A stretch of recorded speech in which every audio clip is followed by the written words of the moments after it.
endometriosis, a condition often misunderstood, affects millions of women worldwide. It's not just about the physical pain and fatigue, it's also about the emotional burden that it places on those who live with it every day.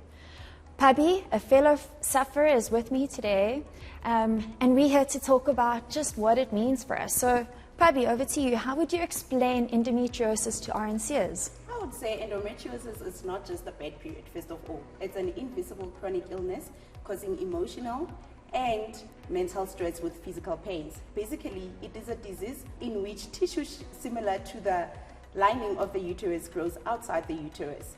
And this can cause severe pain in the pelvis, and it can make it harder to fall pregnant.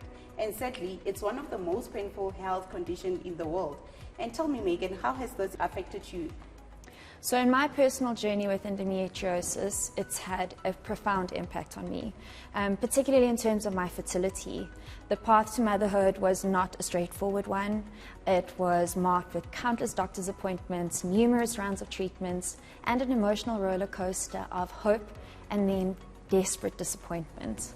Ultimately, I was fortunate enough to welcome my son into the world.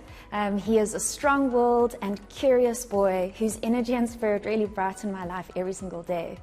And for that, I am truly blessed. I do recognize that not every woman who suffers with endometriosis has access to fertility treatment, and this lack of access is a significant barrier that many women face. But as a working woman, balancing my professional responsibilities with the demands of managing my condition has been a struggle. We suffer in silence and push through the fatigue. What about you? How's it manifested in your world? Okay, I can relate to your story. I have a 7-year-old boy, and I found out when I was 7 months pregnant because endometriosis was bleeding. Doctors couldn't see.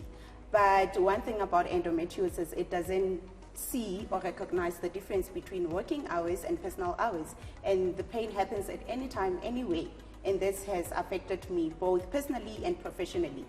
As you have said, we suffer in silence, we push through even though we're in pain, we just have to keep going. Yeah, and how do you think suffering with that pain and suffering in silence, what can we say, what do you think colleagues can do to be more supportive? Be more open to learn and ask questions when you don't understand, and most importantly, offer emotional support, because that's what we require. Do you agree? 100%. And from my side, not many of my colleagues actually know that I suffer with endometriosis. It's something that it's an invisible pain that we deal with, and it's an invisible disease that we deal with every single day.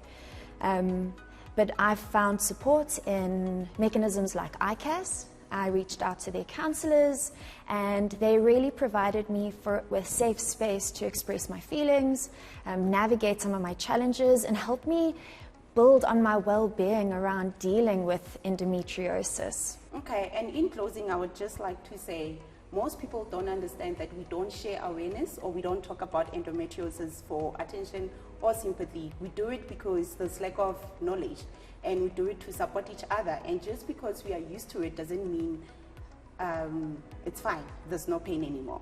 And Pubby, that's exactly why we're here. We want to share our stories so that we can raise awareness about endometriosis and the impact it has on the lives of those that are affected by it.